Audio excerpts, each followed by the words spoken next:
meeting started. We have a call to order. Roll call. Mary Champagne, Here. Dave Tuttle, Here. Leonard Jones, Here. Reese Clayton, Here. Join us in the Pledge of Allegiance. Larry, do you want to lead us? Allegiance to the flag of the United States of America and to the republic for which it stands, one nation, under God, indivisible, with liberty and justice for all.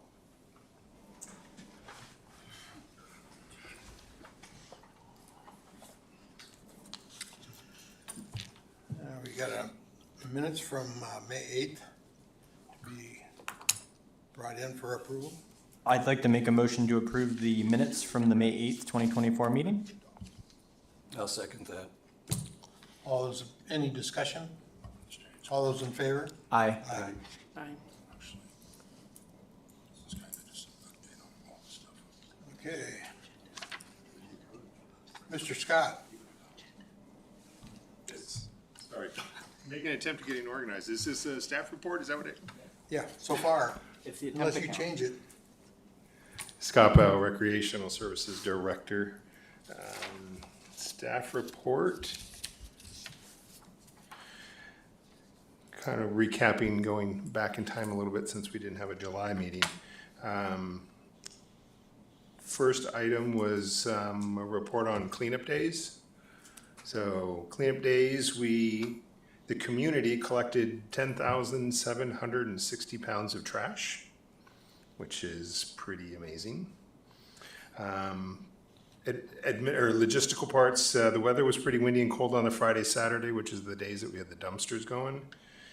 And what we've been doing kind of the year before, we used to do collection Monday through Friday and Saturday, but we've never had any volunteers to cover it. So we consolidated it to Friday and then Saturday. And this Friday, we only had 4 people drop off trash. So most of it was on Saturday. And we expanded the hours, I think, a little bit for Saturday. So we'll kind of keep looking at how to fine tune this a little bit. We had 2 dumpsters delivered for the event. We only filled 1, but a part of that was because the old pattern was we'd have a dumpster Monday through Friday, that one would get dumped, then we'd have a completely empty one for Saturday, which has always been the prime day.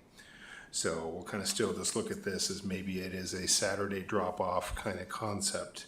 Because again, being able to cover the dumpster, control what's going into it is a huge, huge component of this event. So, but all went well there. 4th of July Mayor's Picnic.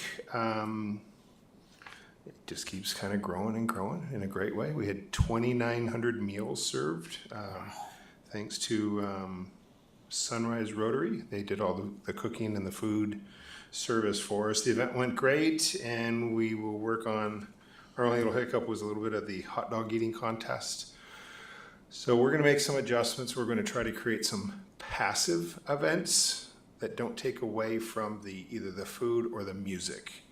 Because the hot dog eating contest stops the music, which stops the energy. And if you don't care about a bunch of kids eating hot dogs, and you want to just listen to music and be with who you're at, so we're going to kind of fine tune that a little bit. So it'll kind of work out a little bit better. Music in the park. So music in the park. This season we went up to 5 Saturdays in June, where previously we'd only done 4. And that will, the report I got from, so Music in the Park, we do this through Make a Scene, and they handle a lot of part of the activity, and really was probably, again, we've improved over past. It's been bigger than ever. They reported anywhere from 15 to 2,000 people through each event, giving and take. And it's been neat because what they've done is we've expanded the hours from, I think, 3 to 9. So you get kind of the early family group, and then you get the nighttime people. And then we've got the beer garden. They've got all the vendors. They've got a ton of food. I mean, if you haven't seen it, it's pretty cool what this is really kind of developed into. And then we had a 4th of July Music in the Park finale. And we had it set up where the Hope Cassidy, who's a very famous singer, came over to the 4th of July picnic did a little bit of singing to draft people over to music in the park. So there was a nice following because then she performed that afternoon also. And so overall, we had a great lineup of different bands and music, and they do their talent show and stuff like that. So the big question becomes, do we run this through July? A big part of that is that, not knowing all the details, Palmer's Friday Fling kind of had some challenges this last year, and I think we were able to draft a lot of vendors and a lot of bands and a lot of people coming to our event. And when you're averaging 15 to 2,000 people, I think that keeps showing that we have something here that really needs to be considered to kind of keep expanding it, because every time we've expanded, we've met capacity. So we did 6 events this year total. Years in the past, we only did 4. So it's kind of from 4, we added 4th of July, we're at 5, 6 this year. So I think it's something we kind of have that conversation of, is that something from the commission's point of view of, do we keep putting money into that type of community service? Or we've met that need, and do we look at other things that maybe we can have a different impact? So it's kind of a keep it running, grow, bigger, or divide and conquer. So we're kind of, big part of that I think is analysis that we got to kind of probably process a little bit. Our Parks Passport program, so we spent a little bit of money there, and did we give you guys copies of the final product? I saw I one. think we did, Tammy, did we? I wasn't 100% sure. 90%. There you go, perfect. So we printed 500 of those, and we distribute them to all the Wasilla High School elementary schools, the 1st and 2nd grade, right, Tammy? And they were distributed directly to the kids. So, and we had a lot of teachers that was very excited about it. The purpose of the Parks Passport in the big picture is to educate and get people active. We didn't get a whole lot of participation in the backside, which is turn it in and get some prizes and do your stamps. We didn't get any turned in. But then this year we were fully committed to going through the schools and not just casual distribution through all the other places, because our printing budget matched the number of kids in the schools. I think we had like 30 left. So we just didn't have the money to run more to do than another mass distribution. So that part of the program, again, it's out there. Hopefully the kids have had a great experience. I think going forward, we find maybe a combination. I think that's the old one, Tammy? That's the old one. Okay, we'll make sure you guys get a final if I was gonna remember to bring one. That's okay. So a component of this is that we're gonna make an attempt from the data and everything that we've learned to kind of build it into the website, which we just didn't get a chance to do. Part of that is the city, we're kind of looking at the city's website as a whole, which will take some time and some money to kind of kick it up a level or two. So, and with time, we just didn't get an opportunity to put resources into that. So it's something I think with the product that we have, keep pushing it, and then next year concentrate on the website, on the flip book, the distributions through there, and then maybe we can again get a different participation. But I think it's great that we have the information for people at hand. So we'll keep looking at that a little bit. And then snapshot from kind of the Menard side, we do have a Show Me Your Moose e-gaming tournament coming up in September 21-22. Community event, Matsu Emergency Preparedness Expo will be September 28th. And we do have our Fall Learn to Skate program that kicked off in August. 115 students are enrolled in that, which is pretty cool. And in general for the Menard Sports Center, if you haven't been there, we've been doing a lot of parking lot work, sidewalk, concrete repair, and indoor painting, and kind of cleaning things up. So we're looking forward to the expansions and the things that we've done. We've already kind of actually been at capacity with those also. And we've added almost 300 parking spots. So next year, the intent is to completely regrade it, pave it, stripe it, landscape it. And so we're just kind of waiting right now. Title 16 is the landscape code for the city. And so those requirements are being adjusted right now. And they've been at if you've attended or listened, City Council has been taking sections of Title 16 over the last, I think, 5 meetings. And again, Monday they addressed it. So that will probably continue for at least another 3 meetings through the year. So Title 16 landscaping will be hopefully revised, which will impact how we design the parking lot. Finding a balance between pretty and also the ability to still plow it. So that's going on there. And then Facebook or social media platform, we've gone from 3,680 followers or up to 3,874. So we've increased by about 200 with the goal of hopefully hitting 4,000 end of the fiscal year, which we should be able to do. Then we did have a report of, where did it go? Yeah, you want me to go ahead and hit that one? I'll hit that one. And we thought somebody was going to be here today, so, and it kind of ties into the Parks Passport. So we did have an email that you all should have, I think, received, Tammy, right? It was all forwarded, so somebody addressed to the commissioners history of our parks, which is a part of our Parks Passport. So one of the, kind of reading the email here, 28 Park on Nelson was known as Idita Park, and there was no mention. This is somebody from the community talking about Elizabeth Pat Jellin, or Snyder, who served on the original city council, was with the first female mayor. She's the one that donated, I believe, the property is the way she's indicating. And she's kind of just saying, hey, is there any way we can put signage in the parks to talk about the history of the parks, which kind of again tied into our concept of the Parks Passport. Let's get some research on each park, put it in a passport, get it to a website, and then eventually if we can do some nice signage into the parks, it's kind of the big picture. So that was brought to your guys' attention, so we can address that in. I think that's a new business if you wanted to discuss that anymore. And I think that's a snapshot of what I got. If there's any questions on that. I have a question on the taking things to the fullest extent, and then what do we do? Have you got any suggestions of have you had any suggestions of alternative or additional activities to kind of redirect some of the traffic that we would have from the music in the park? Or Yeah, what we've talked about is do we put whatever our resources are into an existing program? Do you start a new one?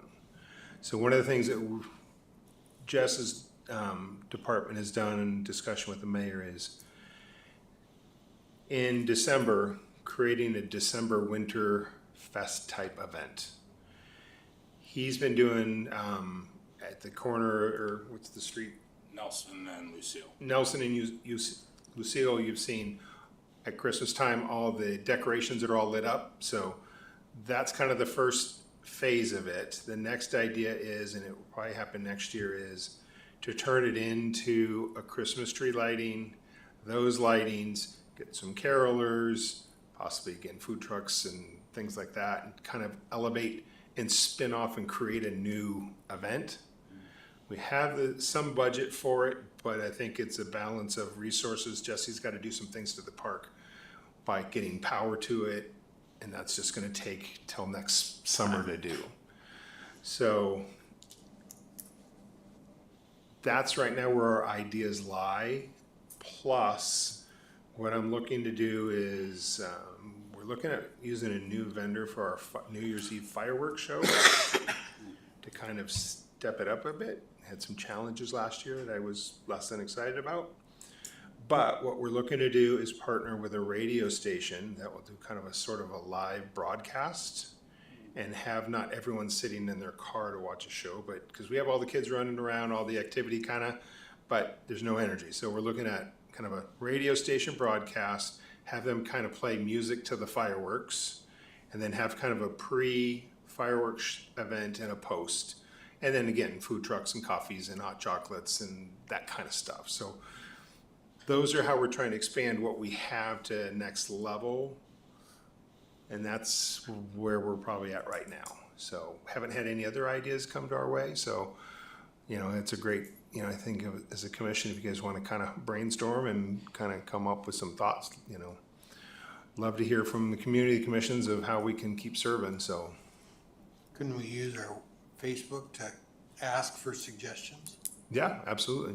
Yeah, I mean, you Yeah. got it, flaunt it, absolutely.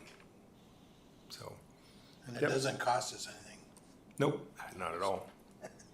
And how it'll cycle will be again, so we're September, so the budget cycle's around just the corner again, coming on us fast, so getting some preliminary data and some feedback, we can kind of line that up with what we've done budget-wise and things like that, so, yeah. Okay, thanks, Scott.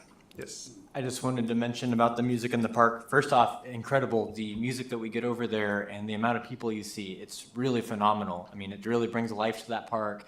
You see the multiple different levels of demographics that use it too. Not only maybe an avid park user, but maybe someone who didn't even know our park was there. So I think that drawing in people with the music is really, really cool.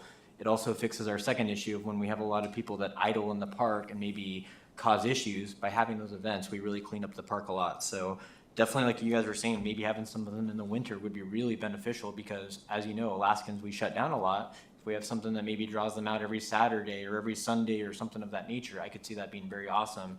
And us as a city, it's really important for us to provide the infrastructure so that the music in the parks can not only continue to succeed. I laugh, but one of the things I noticed with the music in the parks is I don't think we could get any more people there. I mean, we've literally hit the part where the road gets cars both sides. I mean, 4th of July, for example, wow, incredible. The amount of people that went through and the lights and everything, how they can still function with that amount of people is really incredible. So definitely we see the demand, we see that. I think it would be really neat to disperse our resources a little bit to kind of spread it across a little bit more and just keeping more active with the community. It seems like after the music in the parks, 4th of July happened, then we had July and it was kind of more quiet over there because of that lack of events going on and stuff like that. And people really like that. Like the Wednesday Farmer Market, I drove by them this morning. Same thing. They've had horrible weather this year, to put it mildly, but same thing. By teaming up with a group like that allows us to keep traffic over there to really keep our parks nice and clean. Again, I just want to say thank you guys. You've done a wonderful job continuing the maintenance and everything and putting it together. It's been awesome to see. Any other comments, Mary? Right now. I'm waiting. All right, thank you very much.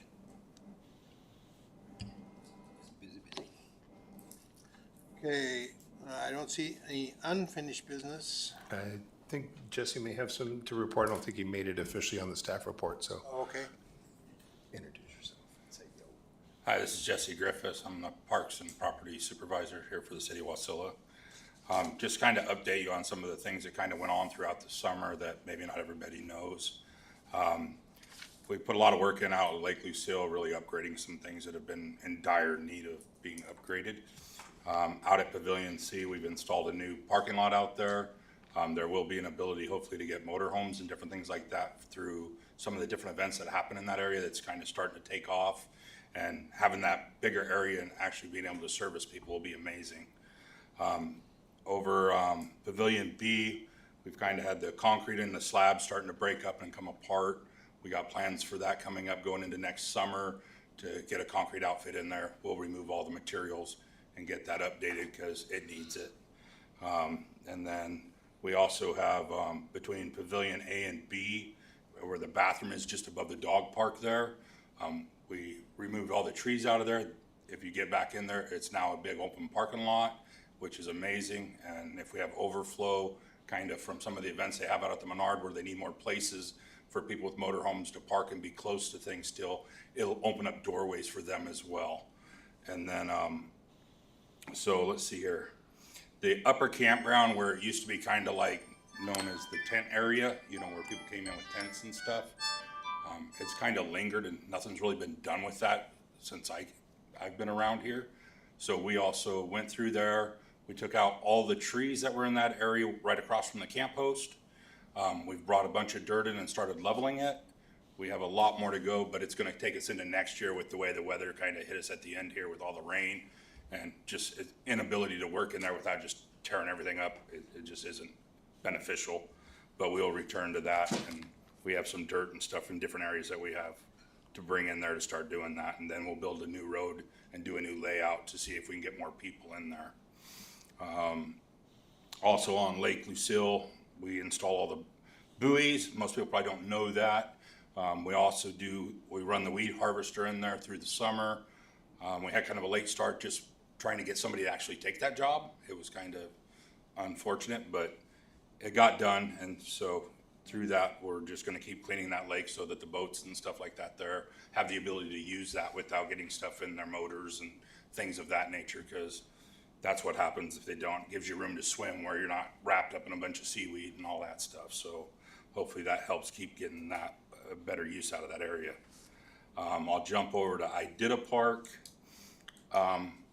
Just like he was saying with the Christmas lights and the 4th of July party that happens there, we got some new underground electrical gonna go in there. I've got that out to bid. We're gonna see what happens there, and we're gonna try to add, I believe it'll be 4 more areas there where we can actually plug into and have power, which that's been underpowered for a long time, and actually get power there for them, for their parade up on the stage. And then as we keep going there, I think the final push for that area is to probably put a nice big pavilion in there, because like he was saying with music in the park and some of those things, our area of being able to use it it's very small over there by the green pavilion. So if we were to put one up in the big field, I think music in the park and some of that stuff would really grow. And then we're also looking at, with that, we need more parking on that side of the park to help out with that. And I've kind of had some conversations with the mayor and Eric and stuff. So we have a couple ideas that I've thrown their way. We're still working it out, so if that's fair. And then the gazebo over by the garden reflection, that all got stained by volunteers. We've had a really good outcome with dealing with special needs people. They've been coming in every year for quite a few years now, and they take on some actually pretty amazing projects, and they jump in, and our staff and them, it's been kind of a beautiful marriage. It's been really awesome. We also were able to fix the cracks and stuff and resurface the tennis courts. We also put new backboards in there as well. The pickleball courts, they got resurfaced this year. And we also added 2 more courts, because that thing, pickleball, is going on crazy. People love that. And then we have it also weather dependent. We've got plans of putting a new fence around that thing so that people don't have to chase their balls and stuff, and make it just a little bit better and safer. Then at Nunley Park, which is right across here, we went through the center of that, removed a bunch of trees, which we also had the help of the special needs kids. And they came through. I can't tell you how many little trees and stuff those guys worked. I mean, it was impressive. They were like motors. Even my crew was like, man, that was actually awesome. Because they were kind of like, the day before, is this going to go well? Is this, and they just got in there and they hustled. It was awesome. And then from there, we rebuilt some steps going down into the park from the upper park. It has a path that goes over to the pavilion. And we've also, where the swing set used to be, we pulled that, and that's basically grass now. I've ordered a new swing set for that park. It's gonna have 6 seats, so it'll be a nice big swing set. I also talked with the mayor potentially about getting the caboose moved out of there, because it's right in the middle and it kind of breaks the park in half, and parents, they like sitting at the benches and then you can't see at the bathroom. It's just kind of a safety hazard all the way around in my book. But so we were talking about that, and they were on board with trying to work on doing something to make that happen. Don't have full answers on that now, but just so you guys understand that's in the works.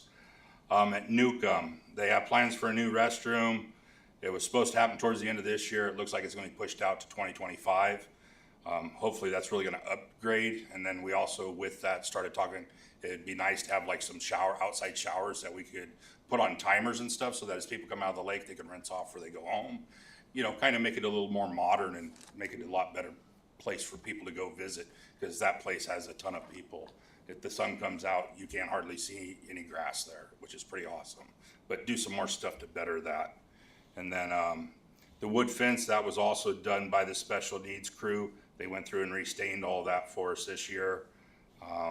We also installed the buoys on that lake as well. And then we've replaced the doors on there already, 2 of them, just due to vandalism. Brand new ones were put in last year. They went up, drop kicked them in, broke the doors in half and split them. So those got replaced. Steel doors, huh? It don't matter. They tear things up. But then Carter Park, which is kind of our little quiet park where all the ducks are. We install a conveyor in there every year, and that's where we pull our debris out of the lake and conveyor it into a truck to haul it off and take it to a dump site and get it away from the lake. The chain link fence, we removed that due to the frost heaving and stuff that happens in that park. It fell over, we removed it, and we're gonna do, basically when we're in there working with our conveyor and that, we'll put up a temporary, you know, construction type fencing through there for that time of the year and then pull it out because it actually looks better without anything there. And then we're also talking about removing the front wood fence because it's also frost heaving everywhere. And we will replace that with some boulders, and then we'll put some curb stops in and actually create a parking area there and make it to where it's just open, and I think it'll be a lot more beautiful and a lot more inviting is the ultimate plan there. Pedersen Park, most people probably don't even know where that is for the most part. We went through that. We removed all the trees that were hanging and dead. I mean, there was just a ton of them. And with that, as we were progressing through the project, we decided, hey, let's come in here and not just do this halfway. We went in and we brought dirt in, filled it. You got nice level ground that eventually we can have some picnic area and stuff for families and hopefully make it a lot more enjoyable and bring more people in. And we also put a roadway that goes in right beside our playground so that we have access to that all times of the year, because we have to always put in new wood chips in there in order to keep it up and stuff. So, and potentially pavilion conversation of going in beyond that down there and kind of make that just a neat little area. And then we've done a lot, obviously. So, and then so that's kind of just of it. And on top of that, just dealing with normal vandalism and all the other things that we get to deal with on a daily, and just the mowing maintenance is done every year. I mean, those guys work hard. I mean, we've had just an amazing staff this year we got so much stuff done, which is awesome, and in the right direction and not wasted moves. So if you guys have any questions or anything, I'd love to answer them. I just wondering, have we organized any type of a letter of appreciation to the special needs group that has been So helping every us? year at the end of that, we have kind of a party that we started off quite a few years ago. We do a big donut thing. The mayor comes over, she sits down and talks to them. It's usually about an hour gathering where we really get to tell them how much we appreciate their help and Okay. really get them involved. And it's been just, like I said, an amazing thing for us and our staff as well as for the community. Yeah, I think that acknowledging them in public is crucial because they don't get. I think you're correct. I think that whatever we can do to bring them into the light is what we should be looking to. We've actually hired we've had one of their guys come from there and actually work for us through the summer. And so it's a thing where, I mean, it's really become just an awesome situation. There's some difficulties that come with some of that. Sure. But, you know, you gotta be patient and understand what you're dealing with. And for the most part, you know, it's just been truly a blessing actually to be a part of that. Yeah. Well, they say that if you help somebody, it comes back tenfold. So that's the way we have to look at that. And they really love the fact that we don't just give them mediocre, in their words, we're not just giving them lame work that just is filling the time of when they're there. They actually get to do something, see the accomplishment, take that with them and be able to talk about it to whoever they encounter And I mean, they're fired up, they're excited, and it's really changed over the years, which has been an amazing thing. While we're talking about that, have we looked any further into internship? I know at one time, we had talked about interns, but it seemed like we had to have 2 or 3 people to watch over one. And I don't know if that has changed or if our abilities have changed. With as busy as we get during that time of the year, because I mean, you got the 4th of July parade, we also build the float. I mean, there's so much stuff I'm not even bringing to the table. Sure, oh, I understand. And so, but as far as doing an internship, if I were to do something, I'm not against it at all. We kind of had an issue with the younger people not being able to drive. And then if you have any staff that goes missing or something, which is kind of a fun thing in itself, then they're sitting there, and then you're having full-time staff that I need to be doing, Other what they're things. trained to do, taking over that just to keep things moving. But I'm not opposed to it, and I would definitely be willing to sit down with some, a group of people that wanted to do something like that and find out, exactly what it is. Because I know we've done it with the Boy Scouts and stuff where they come in and do projects for us and Yeah. stuff. And usually they come seek us out, and that's been kind of quiet lately since COVID. Yeah. Well, I know that there's certain requirements for some of the kids getting ready to go off to college, that public service is a big plus for them if it's on their resume or. And we could definitely get them in there doing that. We have volunteer positions and stuff that, all you have to do is fill out some paperwork and stuff, depending on how much time you're gonna invest. And we definitely could open that up. There's also the group that takes care of the Garden of Reflection. They would probably love to have someone to help them with that, because I mean, that thing's getting bigger and bigger. They kind of took over the mowing because they really wanted to immerse themselves into it. And I don't want to hold them back, and I just give them what they need as they need it. And that thing just keeps moving. But I know that as it changes hands and different people move away from it and stuff, with talking with them, they're like, hey, we've actually helped them plant the flowers and kind of took over some of that back, and just working back and forth, whatever we can do to keep them moving. Well, if you think of something along those lines, it would be good to get that out during the winter so that some of the counselors and so forth from the neighboring area might have a chance to. And we also have the Alpar system, which a lot of kids do that and use that for what you're talking about. Right. So, and that's usually anywhere from 6 to 8 kids, just depending on who applies for it. And then they clean up the garbage throughout the town, and it gives them something to move forward and put on a resume to show they actually have had some sort of a job, which is one of the hardest things as a young person, to even have show that you have experience. any kind of work, anything. Yep. So it's Okay. been a good program as well. Good. Well, thank you for your help and thank you for your input. That's Not a problem. very important. Appreciate it. I just wanted to say the torch run that the Special Olympics held at the Iditarod Park is one of our biggest events that I see too, in terms of turnout, in terms of the police involvement, in terms of everyone. Giving props to the Special Olympics and stuff. They've done an amazing job in our community at, again, representation, hosting events and everything in between. They do a really incredible job. So not only just with the maintenance, but with everything, they've been a very beneficial key. And I do want to say again, the maintenance of the city this year has been some of the best I think I've seen. It's been really awesome. You guys go in, you get it done, no in between, which I really appreciate. So it's been awesome to see. Thanks, that's good to hear. And I also take that back to my staff, because without them, it's not possible. And our temp staff, like, most people don't understand, those guys clean bathrooms and they do some of the nastiest work in this town, pull the garbage and stuff. They're probably your biggest asset, truthfully, that we, and they come in every year, and we have made such a great environment for them that we get return workers yearly. We have a full-time staff member that just joined us, and she started out in Alpar, and she's been with the city for over almost 10 years now. And so she's always come back in her off seasons of school and everything.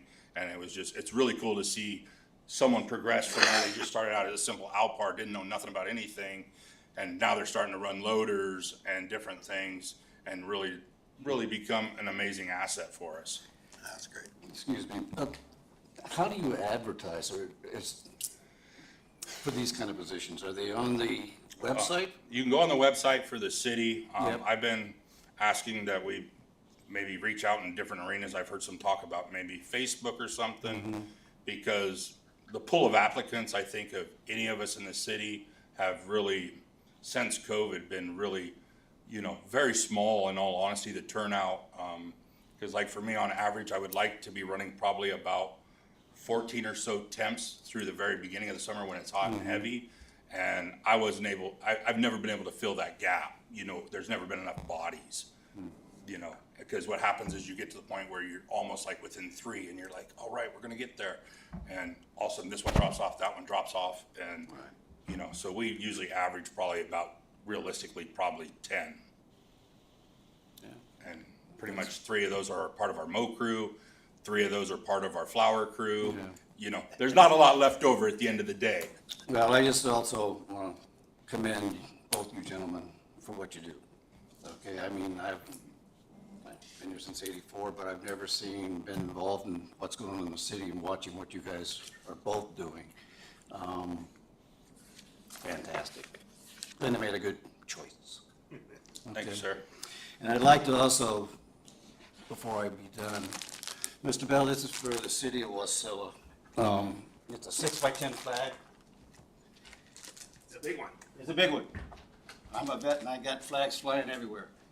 Awesome. But I would like to see it fly over by the fire department if it's possible, in the military spot. We You can don't put have that to- up there, no Yeah. doubt. The only thing I say with the it's a bigger problem- flags that we do have issues with, because we have some 5x7s I know. and 3x5s, and when the wind gets in, it rattles them. I've went through talking with the people that build the flags, put in some extra structure in the flag to hopefully prevent the whip, because the whip kills them. Yep. And they extra enforce it, they put pieces in it. I haven't found anything yet, so if anyone has anything in that arena that they could say, hey, we were lucky enough, we got this flag by chance, and it's an amazing, because we lose What them a hell of a all way over to town. But we replace them, and Yeah. thank you. Well, yeah, I'd just like to, I'll get that up tomorrow. that'd be cool. Thank you, but I agree. Thank you for your Appreciate everything service. you guys are doing, but thank you. Okay, moving on, we have. I make a motion, we enter committee of the whole. Second that motion? All's in favor? Aye. Aye. Aye. So, talking about possible winter activities down the road, that does take a lot of planning. So ages ago, my family does, crazy things, but during spring break, we actually went to Fairbanks.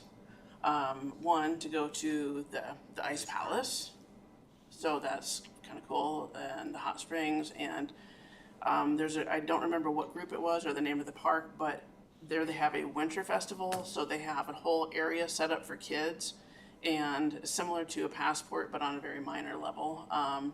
They had different activities for the kids to crawl through, to go through, whatever, and one of them, I thought was pretty cool, was more or less like a luge run sort of thing, like a mini thing, but it was ice, because the whole thing was made of ice.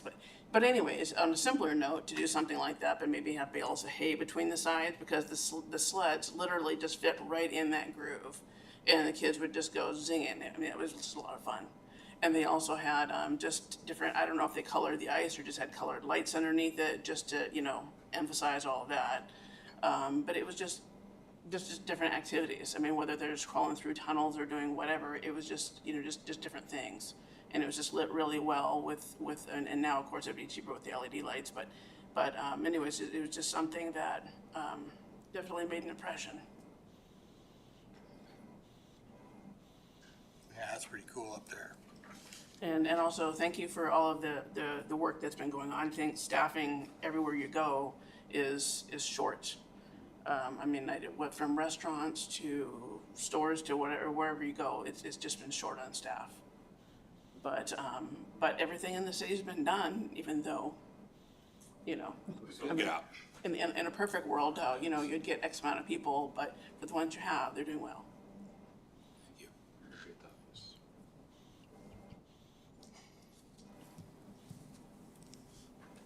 So I also had a comment about, so I know there's to do online regarding some trees on Cruzy that were cut. Obviously, there was reasons why, but in general, how is the city keeping up with the Tree City USA status? We're still up and active, yes. We meet it every year. So, I mean, how does that work with the ongoing, is there an ongoing count of trees, an ongoing, Every year, anything that we do that has to do with trees, we keep track of that. Our hours worked on it. Anything that we buy that is like, a chipper, anything that has to do with any kind of tree works that we deal with, we keep a running tally on that throughout the whole entire year. And then I sit down and I fill out the Tree USA stuff, and I send them all the information they need. And then also there's a couple different things through code and stuff they have to have that you have to meet. And so it's actually a big deal. but is it something that like have to get tracked with trees that are removed, or pretty much trees that are just added, or? The ones you brought up on Cruzy were never they were trees years ago, and they had removed them, and basically what was removed was not trees, it was actually growth from where they came out from underneath the side of the trees and grew up, and MEA gave us a choice of whether, do you want us to remove, we're gonna remove them, or you need to remove them. So that is how that came into play for that. That had nothing to do with Tree USA. Right, but it's just kind of tied into, you know, there was just a lot of to do online. You know, just wondering about the follow-up The was, mishap, the reason it even went to anything online is because what happened is the staff was working to do it, and they actually ended up being pulled on something that was more serious that needed to be dealt with, because it had to do with some vandalism and things like that in a different arena. So they were pulled off of that after they got up there. So instead of loading it and chipping it like it was designed originally as we were gonna do it, that way, and they got moved to deal with a broken swing, a couple different things like that, which, you know, we take our safety very serious. Right. So we pulled off that because, and that's the unfortunate is, how do you get that word out in the moment of doing it? right. Tough. But it was just a question because, you know, once upon a time, we kind of talked about that, and with Arbor Days and keeping up Tree City USA, and then you just don't hear anything, so We're that. kind of working on a new system to where there is systems where it is actually marked where all the trees are that have been planted since the start. The program that they had when I came into here basically is so obsolete, and we're looking for, when we moved into Maintain X, that was one of the features that we were supposed to be a part of that we were gonna be able to use, to where you could basically stand over it with your phone or whatever and be able to take a picture of it and get the coordinates, and it would plug it in and say where it is, and you basically give a description and everything. And that didn't come out so well with that particular program, so we're still looking for something new to be able to do that. But it is actually in documents as far as paperwork, we do have all that stuff on file. Okay. Thank you, Jesse. You're more than welcome. Hey, I just wanted to ask one question about, I guess, Parks and Recreation. One thing is I've been going to Anchorage a lot more this summer than ever before, and you definitely see certain areas that are beginning to decay because of people habitating certain areas that are considered parks and all that. One thing that I think is really important for the city of Wasilla to do is keep our safety, and that's one thing I'm really happy to hear is safety, safety, safety. We have all those parks and stuff, but if we get them where they're unsafe, no one's gonna go out and use them. So making sure the safety, be it the code, be it the landscaping code and all that, I think it's really, really important that we make sure that we keep a happy balance between, we want people to use the parks, but safety should always be our number one priority, because nothing's worse than you go to a park and it's all run down, or you see where it used to be good. So yeah, definitely safety I think is really, really critical in this situation. So another thing I wanted to comment about was the caboose. Way back when there was talk of moving something to the park in the beginning, it was talk, right? And some of us had this idea of like, you know, that would be cool if it was actually pushed into that hillside to make it look like it was coming out of a tunnel, right? Just because it would look cool in the kid world, right? But when it was all done, I don't recall the commission ever even getting wind that it was actually happening until there it is. And then unfortunately later on finding out that it wasn't something that could be used the way some of the commissioners had hoped for, in the sense of tying it in with festivities where you could have people inside having hot chocolate or serving or doing something, that it needed a lot of renovations beyond the norm. So, you know, what do you do? It's cool. People definitely have to climb on it. I get the fact that you can't see through it because where it was placed, but once again, there was no like real input It was just literally done. So, I mean, because that would have been, it would have been a novelty to have a picture of that on a crane getting placed, you know, and something that would go up on a sign of, this was the history of this. But it was all kind of like, you know, a handshake and put in place, and there it is.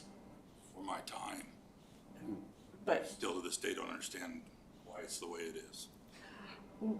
Cause we got it and it was free or it next to was, free. it was somebody doing someone a favor, trying and to there do was something. not any background check on it prior to it getting placed. How's that? So, That's pretty close. so that was just a thing. The first thing I thought of when you mentioned the caboose was the fact that the train station has seen such a huge facelift that it would make almost sense to almost have a little area over there that had the caboose and stuff like that, because as we're pushing traffic to use our train station more, what would be cooler than you have a cool old caboose or something cool that they can take pictures and have a little picture thing on?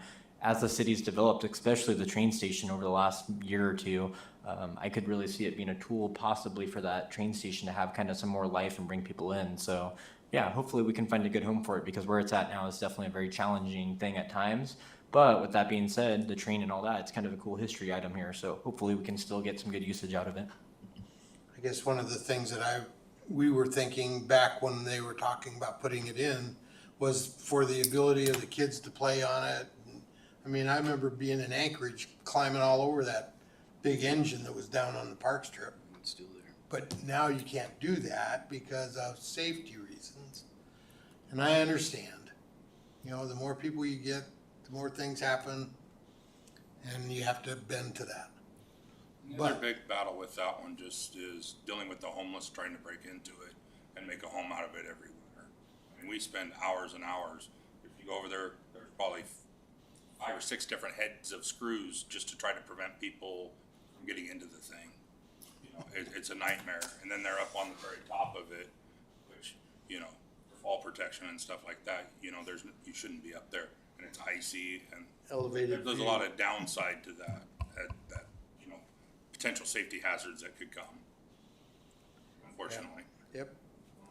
But anyway, yeah, I agree. I think that, that of putting it over by the train station seems to make a lot more sense than where it's at now. So another avenue, just a thought of if it needed rehomed, but no matter where it goes, it's still going to need some maintenance done to it so that it's just safe for the environment. Yep. But what about the little train where the other railroad is? Would they be interested in having something there or not? On Riley? Riley. Who knows? But it's another tie-in. Yep. So I don't know if anyone has a grant available to make it environmentally safe, but even to be moved, it might require something. I think we should probably look into that. If we want to move it, what do we have to do? If we want to keep it there, what do we have to do? And I could see too, if the railroad did take it for their property, it would be their responsibility to figure out, hey, how are they keeping it safe and environmentally friendly? That's where it would be nice, as much as it's nice to have the city of Wasilla have that responsibility, it would be really nice to maybe see an organization come in and say, hey, we do want it, but we're gonna take the steps to maybe keep up on it maintenance-wise and stuff like that as well. Part of, again, the safety and the hazard and all things. So we had a rail car at the Menard Center that used to be in the bushes, and it's been donated to the Transportation Museum. But part of it, from the city's point of view, can be fun, but the brakes were asbestos, the paint had lead, the wood had creosote, and we're finding it had chromium, arsenic, We don't want. something, and so To be buried. we were finding that if we went to renovate it and remove the wood, depending on what its condition was, some of it might have had actually been shipped down to the lower 48 for disposal. So, Sure was a good idea at the time, right? yes. Convenient. So, again, each rail car's history may be different and its challenges are all different, but, You know, those are the unseen things that people may not realize. Hindsight's always 30/30. Yeah. And back in the day, you just did stuff. Now you just can't quite do Can't that. do So, that anymore. yeah. Okay. So, moving on, do we want to come out of? I make a motion, we exit committee of the whole. I'll second that motion. All in favor? Aye. Aye. Okay. So we have a couple of, the meeting itinerary for 2025.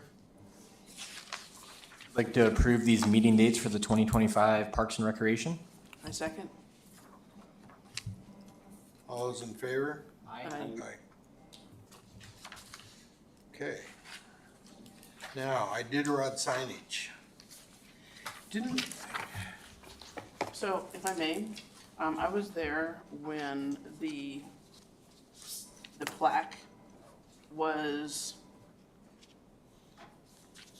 so Vern had something, there was a plaque put in on the very subject, going from the main parking lot towards the playground. There's a couple rocks on the right-hand side, and there's supposed to be a plaque right there. So, and he gave a talk on the Halen family and their background, and when they donated the land for the park. And at the time, I do believe Archie was there, and the thought was down the line that that area would be built up, add flowers without getting too large of a structure, but have some signage with that. But life happens, and here we are.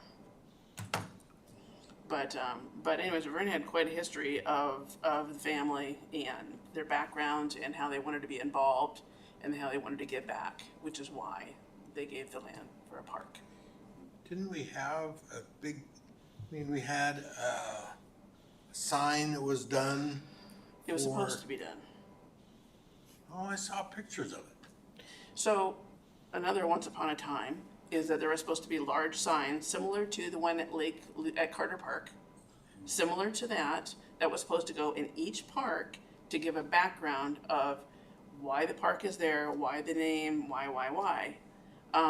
But that was another program that was started, and you know, there's budgets every year, and there's things that happen, and so here between here and there, I'm not sure if they all happened.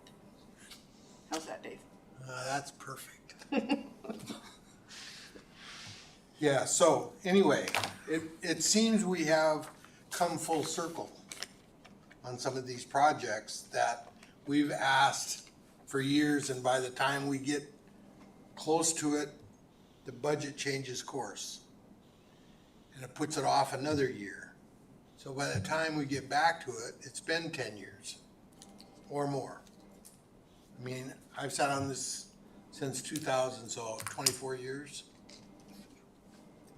And it's been roundy all the time. So I would really like to see us stick our foot in it and push forward. Is there any chance you guys have, so a big part of this again is a lot of stuff's not computerized. It's in files or they've disappeared in files.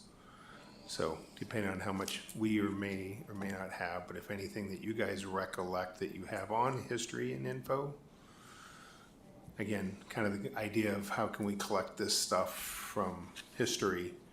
Because I CDs, don't we? it's a great idea. Jesse's would be on the execution side, or it's a public works thing, but I think it makes a lot of sense to. I got to actually be the one that helped I actually rebuilt all the one at Carter and redid it. And through doing that, you know, you get to read it, and I think it's actually pretty impressive to kind of read what actual background came to and what someone felt, why they wanted to do that, and pass that history down. Because that's one of the things we lose as time goes on, is the young people don't even understand the history of where they even come from here and what They just assume. changes have happened, because there's not a whole lot really, even if you go looking in books and stuff to find all that, you know, the museum, it's really hard to keep all that stuff figured out. Sorry. I just wanted to add on, when I started being involved with the skate park, I actually believe I talked to the family of this family member here. And one thing that was amazing for me is, again, the history. Alaska is a place that has had a lot of very giving people throughout the history of Alaska, be it Wasilla, be it Alaska history in general. A lot of these people, when they gave, they didn't expect necessarily a thank you letter. They didn't expect anything. They just wanted to see the community better for Thrive. themselves and their family in the future. And so that's one of the challenges that we have sometimes is throughout the history, we've had a lot of giving people, very giving people, but they didn't really ask them much until maybe now where it's like, oh, it'd be cool to see a sign or something. I think that it would be really nice to maybe see a signage policy go in place where it was like, all right, our parks all have basic signage. These are the 3 signs that we require the parks to have. One sign that says, hey, here's the name of the park. Here's when it opened, for example. Hey, when did this park be established or something like that? It would be nice, just like our landscaping that we're dealing with right now, it would be nice for the signage policy to be modernized a little bit. Not expecting them to be LED signs or anything like that, but just some simple signage that's consistent throughout all our parks would be kind of a nice step, I think, in the right direction. One of the things I noticed when we were doing a survey of all the parks in the city, that we had been given more than one lot out in the city limits to be used for parks. I mean, there was one nice big one out, I can't even remember where it's at now, but it was a nice big lot, but the neighborhood had large lots that most of them had playground equipment and so forth on their own property. So it kind of was like redundancy. But I'm thinking that we still have a lot of land that's allocated to park process within the city of Wasilla that we don't even acknowledge. That maybe we could do something different. Anyway. I believe that was located off of the beginning of Kinnick Road, Yeah, I think it was. because I have the same list. Once upon a time, I was old timers, okay. Once upon a time, there was actually a list, and the commissioners were asked to go out and check every one of these lots and give their feedback. So that's how that went. So some I've of got the pictures some places. some of the lots were kind of questionable because, you know, it's the lots were fine as a lot, but maybe it was in half an acre. It's on the side of a hill where it'd be really difficult to do anything with. But someone at some point in time donated it for a park. So there was quite a For few. park use. Right. So there's quite a few, and you know, down the line, I don't know. We know if it became so populated that they turned into pocket parks or turned into something, but some of them were actually, you know, usable, very usable land, and some of them weren't. Yeah, we went our course with the community activist group that were putting parks in all over the United States. We had them come up here and do a survey of one off of Spruce someplace, but the people in the subdivision didn't want to take on a park.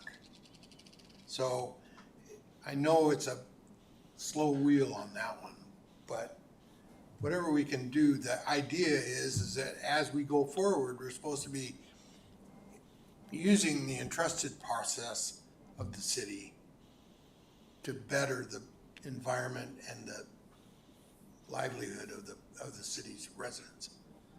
And one of the things that I remember, and nothing to say bad about, but when Sarah Palin asked me to sit on this committee, she says, I want to do something more than plant flowers. And I don't have anything against planting flowers, but I think we can do better. Going back to kind of the history of some of these parks, in your guys' opinion, what do you think is the best way to portray history but also bore the user? I think it's important to keep it quick and short and sweet, but also not have a long, like mile-long list where it shows a lot of information necessarily. I think that's where the website, I know we were talking earlier about how the city wants to update their website and stuff. That's where it'd be kind of cool. The starting point is kind of maybe a basic sign, and that draws you into maybe the website where we can have people, you know, be it maybe their family did something or whatever, they could provide basic feedback and provide their own Catchphrases. history, you know what I mean? Because realistically, a lot of it, I was born and raised here, and I don't even know the whole history because it's hard to keep up with, so. So the original signs that started to go in at some point in time, They were large, colorful, pretty heavy-duty signs. They weren't overwhelming with information, but they just gave enough information to, so people had a background of the who, what, when, where, and why. It just would have been nice to see it continue. And Idea Park itself has so many facets to it. Once upon a time, there was supposed to be a totem pole there. And there was supposed to be hopefully more involvement with local indigenous groups, which is why the naming is such at one of the pavilions. And I'm not going to try to even pronounce it. But it's all the things that were once upon a time, and it would be nice to see. But once again, you need more involvement. Yeah. And I might ask that Tammy take a look back through our archives and see what kind of information we might glean from that, even if it takes some of the rest of us to read through it and see if we can glean it ourselves. Because I know you have a job to do also. I'd be curious too if maybe the code needs to be looked at. Is it something where the city of Wasilla, our current code doesn't cover that policy? Is it something that maybe the code needs to be updated so that we do have a sign that always says the name and, again, these basic information, but more consistency definitely being the key thing there. And Parks and Rec probably would have that on file. Maybe. I mean, it would be something for us to look into, I would think. Yeah, because the archive and records are kind of its two paths, because there are record retentions and you do need to move things out. And so what was ever kept is the mystery. I tell you, I do have the plans for Menard and what we were planning on doing and how some of the other things, the giant kitchen and the removable wall, and so. Yeah, again, we're going through, because part of, again, the city's evaluating a lot of our processes, getting them up to date in software and programs and the records retention software and an ERP for foundational enterprise resource program, I think ERP. And so a lot of these things are being looked at, and again, we're trying to figure out how do we go forward by not being dragged down too much by certain records, because you do need to eliminate records at a certain point. But then historical data is, well, you archive, but some things you can't archive. You do need to remove them for lots of reasons. So, but historical or traditional archive data, again, is different than meeting minute notes and things like that. So it'll be see what we, again, you guys, we just, program or get everything out of your brains that you recollect, and anything you may or may not have, because again, us newbies are trying to pick up balls that have been dropped, tucked in a corner, flattened, and all sorts of things. So any of that support is welcome. And I will start looking through my stuff. and with Tammy, whatever we've got that we can find, again, we kind of been going through those in different waves. So again, this is, I think, of anything we do in a fun music in the park is great, but this is landmark stuff, which I think has a higher value at times. So I support kind of following That would this. be another process of how that music in the park came about. And Tammy was there, Mary was there, I was there, building that deck that music was played on. And we took people from the purchasing area, came over. I mean, a lot of blood, sweat, and tears went into that deck just so we could play music before they decided to put something over the top. But anyway, those are the kind of things that, even if there's just a tagline somewhere to get somebody's interest, so they can go back and refer to how that came about. Anyway. And kind of going back to the original person that contacted us, I do think it would be really neat to show the people that did donate the land and, again, some of the stuff that we really benefit as a city. It would be nice for the signage to be updated, and some basic format to at least give a little bit of a thank you. I do think that's really important. So, any other comments? I'd like to make a motion as a committee to close our Idea Park signage discussion. Second? Second. All's in favor? Aye. Aye. Anybody opposed? Nope. Okay. I mean, All right, any comments? Additional? Staff comments? All right, I actually have a couple comments. First thing is, yesterday at the Matsu meeting, they were talking about the Alaska Long Trail again. And I think that the feedback that we're getting and the responses that we're getting about this project are very interesting to listen to, because it is something that's going to impact our local marketplace by having a trail system go through it, but you're also having a collision of motorized versus non-motorized right now. So I think it would be interesting for this committee to maybe get some more insight on the Alaska Long Trail, because it does seem like something that is making forward motion. I do know we had a presenter, I want to say it was last year, if I remember right, that kind of gave us a little bit of basic information about the Alaska Long Trail. But it would be nice to maybe see some of the local groups that are going to be impacted by this major project maybe come out and just give us a little bit of insight about it. The second thing that I just wanted to mention was same thing, an update on the shooting range, the baseball field, and the soccer association. We had a lot of projects last year that were in the works and that were being talked about. It would be nice to maybe hear from some of these organizations and just get an update and see that they got the proper tools and backing and whatever they needed from the city of Wasilla and this committee. It would be nice to hear just a little bit of an update from some of these organizations. I do think it's really important, and one of our big things that us as a committee we're all about is the assistance of the city in enrolling volunteer groups. The Special Olympics and all these organizations, it would be really nice for this committee to have some type of list that we could go to and be like, hey, the Boy Scouts, well, this is our contact over there, so that when we do have a cleanup day, we can contact them and have them a little bit more involved. I think the collaboration work between us and them is the future for the city of Wasilla. So whatever we have to do to make that coordination better, I think that we're definitely at that crossroads to make sure that these groups understand that, hey, we can't function if they're not there to help us, be it the Mayor's Picnic Day, be it the Sunrise Rotary. There's a lot of wonderful organizations in our community that really do a lot of base work for us, so. Yep, partnerships. So, okay, thank you. So I do want to make a comment and to say thank you to Jesse for all of the work for the staff, because whether it was the 4th of July picnic or the 4th of July parade, you know, I'm amongst the crazies standing off to the side, and every year it gets bigger and bigger, and I keep thinking, where are these people coming from? And yet they're there. And it's the only event going on in this whole area, so it really draws a crowd. And just having other options for people to do afterwards, because by the time, you know, the parade's finishing up, the people at the beginning are already walking over to the park or driving over that direction.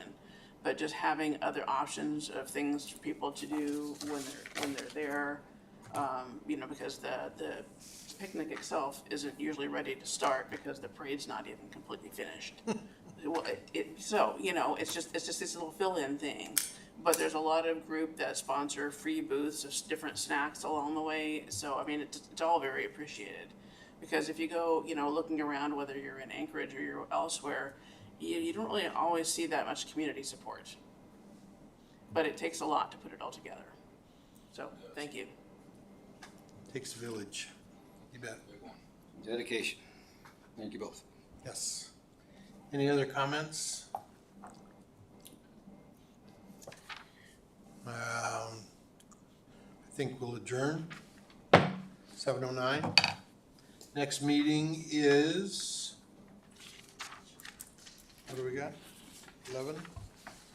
November 13th. November 13th at 6. I think I'll be here. Night. So, another person who would have information on